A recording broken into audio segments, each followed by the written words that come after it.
دیکھیں اس سے میں تھوڑا سا ڈس ایگری کروں گی. یہ ایک بہت بڑی مت ہے کہ یہ صرف شاید غربت کی وجہ سے تشدد جو ہے وہ ہوتا ہے. جب UNFPA کیونکہ بہت زیادہ حکومت کے ساتھ کام کرتا ہے, ہم لوگ شیلٹرز اور ہیلپ لائنز کے ساتھ کام کرتے ہیں, تو وہاں پر ہر طبقے کی خاتون کا جو ہے وہ کال بھی آتی ہے اور مسائل بھی آتے ہیں.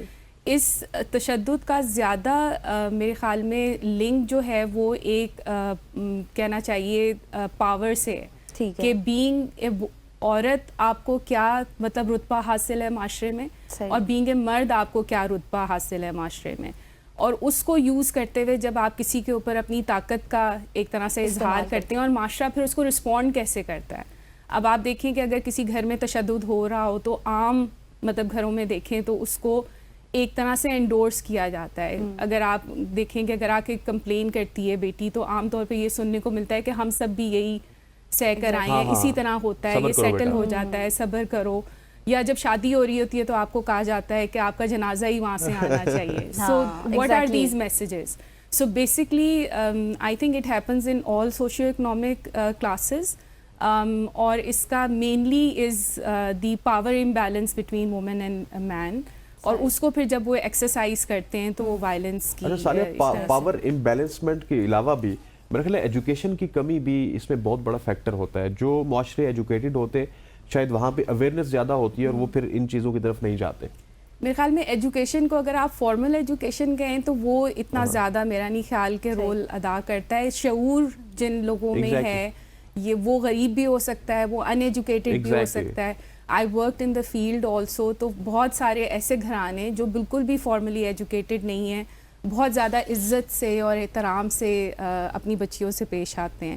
لیکن کئی دفعہ شیلٹرز میں بہت highly educated even from are UN کے کچھ سیکٹر سے بھی آپ کو خواتین کے اوپر وائلنس جو ہے وہ دیکھنے کو ملتا ہے.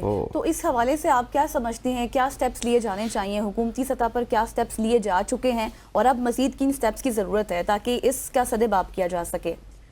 دیکھیں ابھی تک تو پاکستان نے جو ہے وہ بہت اچھے ایک طرح سے اقدامات لیے ہیں, جس طرح لیجسلیشنز بھی ہیں, ہماری جو سپورٹ سروسز ہیں جس میں شیلٹرز ہیں, ہیلپ لائنز ہیں, وہ بھی موجود ہیں. لیکن میرے ایک طرح سے انالیسس کے مطابق مجھے لگتا ہے کہ ہمیں امپلیمنٹیشن کے اوپر جو ہے وہ بہت زیادہ فوکس کرنے کی ضرورت ہے. سب سے بڑا مسئلہ یہی ہے, ہم ایکٹس اور قانون بناتے ہیں لیکن اس کی امپلیمنٹیشن نہیں ہوتی. قانون تو میرے خیال ہے ہمارے یہاں یورپ سے زیادہ اور ویسٹرن کنٹری سے زیادہ ہے. جی اچھے بھی ہیں اور ان کی امپلیمنٹیشن ہے. پھر جو مختلف ادارے ہیں جس طرح شیلٹرز ہیں, پولیس ہے, ہیلتھ ہے, ان کی آپس میں کوآرڈینیشن جو ہے وہ بہت زیادہ امپورٹنٹ ہے. کیونکہ ایک جب خاتون تشدد کا سامنا کرتی ہے تو اس کو ان تمام سروسز کی ضرورت ہوتی ہے, اور ایک یہ بہت کمپلیکس سچویشن ہوتی ہے, اور اگر ان میں آپس میں رابطہ نہ ہو تو سروسز عام طور پہ جو ہے وہ امپاسبل ہو جاتی ہیں. دوسرا جو خاتون کو ایک بہت بڑا مسئلہ فیس کرنا پڑتا ہے جس کی وجہ سے عام طور پہ وہ رپورٹ نہیں کرتی, وہ مختلف تعصبات ہیں سروس پرووائڈرز کے. جو فار ایگزامپل شیلٹر کی مینیجر بھی ہو سکتی ہیں, وہ ہیلپ لائن میں ایک آپریٹر بھی ہو سکتا ہے, پولیس آفیشل بھی ہو سکتا ہے, ہیلتھ پروفیشنل بھی ہو سکتا ہے.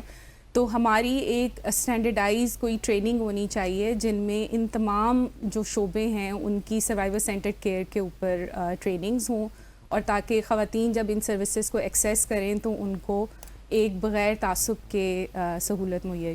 اچھا صالحہ یہ بتائیے گا, ابھی اس وقت بہت ساری دنیا ہمیں دیکھ رہی ہوگی اور اسپیشلی دور دراز کے گاؤں سے لوگ ہمیں دیکھ رہے ہوں گے, where to report these kind of incidents, مطلب کوئی پروسیجر ہے جس سے ہمیں لوگوں کو بھی آگاہ کرنا چاہیے؟ جی دیکھیں جس طرح سے پنجاب میں تو ہر ڈسٹرکٹ میں جو ہے وہ شیلٹر ہومز موجود ہیں. اس کے علاوہ پنجاب کی اپنی ہیلپ لائن ہے, پنجاب ویمن پروٹیکشن اتھارٹی کی 1737. پھر KP میں بھی جس طرح سے ہیلپ لائن اور شیلٹرز ہیں, تقریباً تمام صوبوں میں یہ سروسز جو ہیں وہ موجود ہیں. اب ایک خاتون جو ہے وہ ضروری نہیں ہے کہ وہ پہلے شیلٹر جائے یا ہیلپ لائن جائے, وہ سچویشن پہ ڈیپینڈ کرتا ہے کہ وہ کس سروس کو پہلے آپٹ کرے گی. اچھا جی صالحہ یہ بھی مسئلہ ہے, ہم نے دیکھا ہے کہ میں ایک جگہ ریسرچ پر پڑھ رہی تھی کہ جو جس طرح سے ہم آج بات کر رہے ہیں صنفی تشدد کے اوپر, تو ہم نے بات کر لی اس کے اقدامات کیا ہیں, اس کے فیکٹرز کیا ہیں اور اس کا پروسیس کیا ہے کہ کس طرح سے آپ رپورٹ کر سکتے ہیں. ایک اور بھی عام ایشو ہے جو کم عمر میں جو بچیوں کی شادیاں وغیرہ کر دی جاتی ہیں یہ بہت بڑا فیکٹر ہے. اس حوالے سے قانون بھی پاس ہوئے تھے کہ ایسا نہیں ہونا چاہیے. اگر دوسرے ممالک میں دیکھیں تو وہاں پر بھی اس طرح کے لاز موجود ہیں. لیکن میں ایک رپورٹ پڑھی تھی, اس میں سب سے بڑا ایشو یہ بھی تھا, مدر کی ڈیتھ بہت زیادہ ہو جاتی ہے کم عمر میں جب شادی بچوں کی کر دی جاتی ہے, اور یہ بہت بڑا ایشو ہے. اور 2030 تک اگر یہ اسی طرح واقعات چلتے رہے تو اس کی ریشو بہت زیادہ بڑھ جائے گی. 9.5 بلین تک میں دیکھ رہی تھی کہ وہ یہ ریشو چلی جائے گی. سو بچپن کی شادی UNFPA اس کے اوپر کافی حکومت کے ساتھ مل کے کام کر رہا ہے, اور UNFPA کی اپروچ بھی بیسکلی یہی ہے کہ ہم بچیوں کی اوور آل صحت کے اوپر بات کرتے ہیں کہ جب بچپن کی شادی ہوتی ہے تو ایک بچی کا نہ صرف فیوچر بلکہ جو آنے والی جنریشنز ہیں آپ ان کو بھی ایک طرح سے ڈس ایڈوانٹیج پہ ڈال دیتے ہیں. اور جس طرح سے آپ نے خود کہا کہ وہ بہت زیادہ پرون ہوتی ہیں کہ پیدائش کے دوران ان کی جو ہے وہ وفات ہو سکتی ہے, بچے کی بھی اور ماں کی بھی. ابھی بلکہ UNFPA نے ایک شارٹ فلم پہ کام کیا ہے سلما, جس میں ہم نے ان تمام فیکٹرز کو کیپچر کرنے کی کوشش کی ہے کہ کس طرح سے آپ کی جو سوشل نارمز ہیں کئی دفعہ اس طرف ایک طرح سے بچی کو دھکیل دیتے ہیں کہ بچپن میں اس کی شادی ہو جائے, اور پھر اس کے بعد کس طرح کے اثرات ہیں.